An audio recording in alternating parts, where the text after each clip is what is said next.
آج میں آپ کو ایک کہانی سناتا ہوں کہ بیوی کو گالی نہیں دی جاتی، سینے سے لگایا جاتا ہے۔ یہ کہانی جو ہے آپ سنیں گے حیران ہو جائیں گے۔ کہتا ہے ایک آدمی کہ میں نے اس طرح کی تحریر لکھی تو میری یہ تحریر پڑھ کر ایک بہن ان باکس میں آئی اور کہنے لگی، آپ کہتے ہیں شوہر جو کہتا ہے اللہ کی رضا کے لیے خاموشی سے سنو۔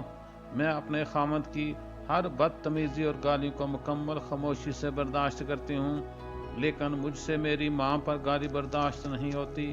بتاؤ اب میں کیا کروں؟ میری ماں کو اس دنیا سے گئے ہوئے 5 سال ہو گئے ہیں اور میرے شوہر میرے سامنے میری ماں کو ہر طرح کی بری بات کہتے ہیں۔ میرا کلیجہ پھٹ جاتا ہے۔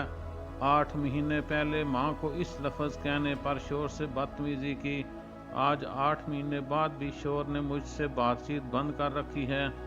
کیا اسلامی احکامات صرف عورتوں کے لیے ہیں کہ خاموش رہو، درگزر کرو، برداشت کرو؟ فرشتوں کی لعنتیں ہوں گی، شوہر سے کوئی پوچھ نہیں ہونی۔ کیا سارے عذاب صرف بیویوں کے لیے ہیں؟ واللہ بہن کی ان باتوں نے آنکھیں نم کر ڈالی۔ مزید کہنے لگی، میرے خامد کو میری ماں سے یہ گلہ ہے کہ بڑے داماد کو جہیز میں بائک دی، مجھے نہیں دی۔ حالانکہ جب بڑی بہن کی شادی ہوئی تو اس وقت حالات بہتر تھے، لیکن پھر بابا کا انتقال ہو گیا۔ میری ماں نے قرض لے کر میری شادی کی، لہٰذا زیادہ سامان دے نہ سکی۔ ایک شوہر سب کچھ برداشت کر سکتا ہے، لیکن بیوی کی اونچی آواز شوہر سے برداشت نہیں ہوتی۔ دوسری طرف یہ بھی حقیقت ہے کہ ایک بیوی سب کچھ برداشت کر سکتی ہے، لیکن اس کے گھر والوں کو برا بھلا کہنا یہ برداشت سے باہر ہوگا، بالخصوص ماں اور باپ کو۔ آپ لوگوں نے سنا تو ہوگا کہ کس کی آہ نہیں لینی چاہیے۔ یہ آہ کا کانسنٹ صرف ماں باپ یا یتیم مسکین بچوں کے ساتھ نہیں، بلکہ ہر شخص کے ساتھ ہے کہ جس کا دل دکھایا گیا ہو۔ اس کے اندر محرم، غیر محرم، تمام رشتہ دار، دوست و اقارب، تمام دنیا کے لوگ شامل ہیں۔ جی یہ فلاں شخص نمازی ہے، جواب ملے گا منہ پر مارو اس کی نمازیں۔ جی یہ حاجی ہے، یہ روزے دار ہے، یہ تہجد گزار ہے، مگر سارے اعمال کالے کپڑے میں لپیٹ کر منہ پر مار دیے جائیں گے۔ جواب ملے گا پہلے اس شخص سے معافی لے کر آؤ جس کا دنیا میں دل دکھایا تھا، جو آنکھ دنیا میں تمہاری وجہ سے روئی تھی۔ ذرا ایک بار ہم سوچ لیں کہ اگر بیوی نے وہاں معاف کرنے سے انکار کر دیا تو ہمارا کیا ہوگا؟